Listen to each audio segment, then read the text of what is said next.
Current અફેર્સનું revision કઈ રીતે કરવાનું છે? તો હવે જે કરંટ અફેર્સ છે એ ક્યુમ્યુલેટિવ નેચરનું હોય છે કે એમાં દરરોજ ડેટા એડ થતું રહે છે, મતલબ આપણે ભૂલીશું પણ વધારે. તો એને એવી રીતે કરવાનું છે કે જ્યાં એનું સતત રિવિઝન થતું રહે છે. હવે હું જે રીતે કરતી, તો હું ડેલી ક્લાસ જોતી. મોસ્ટ સ્ટુડન્ટ ડેલી ક્લાસ જોતા હોય છે. તો એ ક્લાસ પૂરો થાય પછી તરત જ એ સમયે ફરીથી એક વખત એને જોઈ લેવાનું. ક્લાસનો વિડીયો હોય એને જ ફટાફટ એક વખત દોડાઈને એક વખત વાંચી જવાનું. તો એક તો તરત જ વાંચવાનું. બીજું, બીજા દિવસનો ક્લાસ શરૂ થતાં પહેલાં આગલા દિવસની પીડીએફ જોઈ લેવાની. મેક્સિમમ 10 મિનિટ લાગશે, 10 મિનિટમાં જોઈ જશે. તો હું નક્કી જ કરી દેવાનું કે ક્લાસ શરૂ થતાં પહેલાં આગલા દિવસની પીડીએફ એકવાર વાંચવાની છે.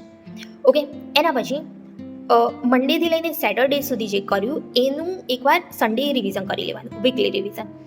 વીકલી ક્લાસ અથવા વીકલી પીડીએફ, તમે જે નોટ્સ બનાવી હોય એ ગમે ત્યાંથી પણ એક વખત આખા વીકમાં જે વાંચ્યા આપણે એનું એક વખત રિવિઝન થઈ જવું જોઈએ. અને એના પછી છે મંથલી મેગેઝિન. અત્યારે જુલાઈ ચાલે છે, તો જૂનમાં આપણે જે ભણ્યા એનું એટલીસ્ટ જુલાઈમાં એક વખત એ આખું મેગેઝિન વંચાઈ જવું જોઈએ. તો આવી રીતે આપણે 4 રિવિઝન થયા. બીજું કે જે મોક ટેસ્ટ આપણે આપતા હોઈએ છીએ તો એમાં પણ રિવિઝન થતું હોય છે, એન્ડ પેપર પહેલાં આપણે એને જોતા હોઈએ છીએ. તો આવી રીતે સતત રિવિઝન કરતા રહેશો તો એ મેમરીમાં લાંબો સમય સુધી રિટેન થશે.